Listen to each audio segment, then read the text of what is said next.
When you hear about the world's economies, it can feel, well, huge, right? Super complex. Like it's a subject that's only for the experts.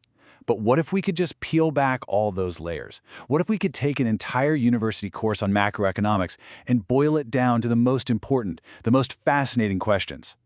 Well, that's exactly what we're going to do. So let's just jump right in with a massive question. How do you actually measure a country? And I don't mean its size, its land mass or its borders. I don't even mean how many people live there. How do you measure its pulse, its economic heartbeat, its overall health? And the answer, you probably guessed it, is all about the economy. That's what macroeconomics gives us. It's the toolkit we use to measure the entire economic engine of a nation, to really understand how it's performing, and, maybe most importantly, to see where it's headed. So here's our roadmap. We're going to start with the absolute basics. Then, we'll check the economy's vital signs, kind of like a doctor would. After that, we'll look at why it has these natural ups and downs, see who's trying to steer the whole thing, and finally, we'll wrap up with what all of this means for you. Okay, first things first. What even is this thing? Well, it's all about looking at the big picture. The whole shebang.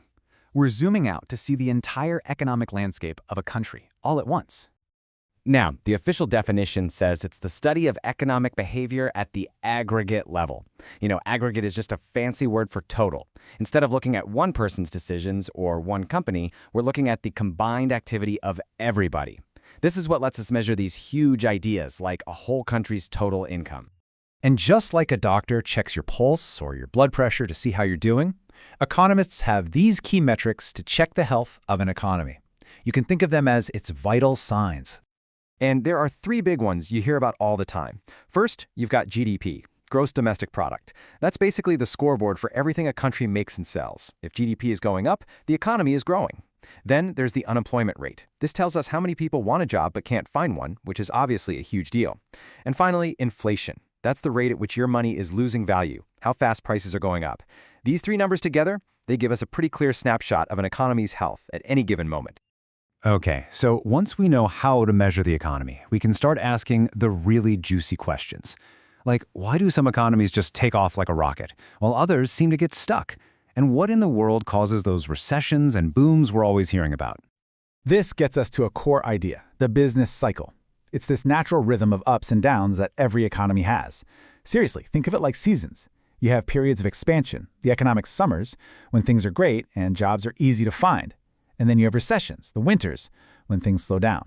Understanding this cycle is the key to understanding, well, almost everything, from why the stock market is so jumpy to your own job security. There's a really logical path to all this. It starts with just learning how to measure things. GDP, inflation, the basics. Once you can do that, you can start to see the patterns, those cycles of growth, and that naturally leads you to policy, the tools people use to try and manage those cycles. And finally, you can see how your own country plugs into the huge global economic puzzle. See, each step really does build on the last one. So, if economies have these wild swings, is anyone actually trying to steer the ship?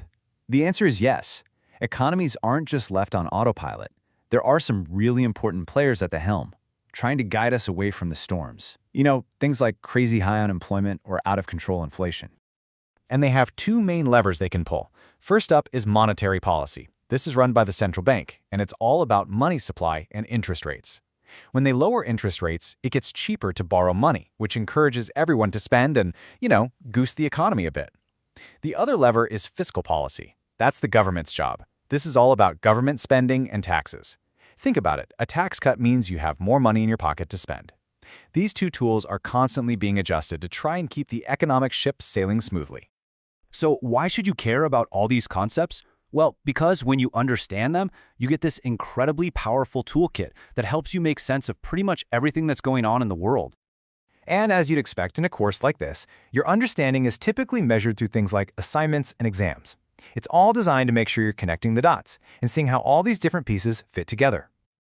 But this isn't about passing tests. It's about gaining real-world skills. It means when you hear the news about inflation, you'll actually know what that means for your own budget. You'll understand the debates about taxes and spending.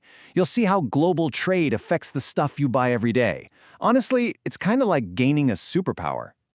Because at the end of the day, Learning this stuff isn't just about memorizing definitions. It's about fundamentally changing the way you see the world. It gives you a new lens, a new framework for understanding the news headlines, the political debates, pretty much all the big forces shaping our lives. So here's the bottom line. The economy is always moving, always changing. There are always new challenges, new opportunities. The real question isn't just what's happening, it's why. And once you get these principles, you're going to be so much closer to figuring out that why.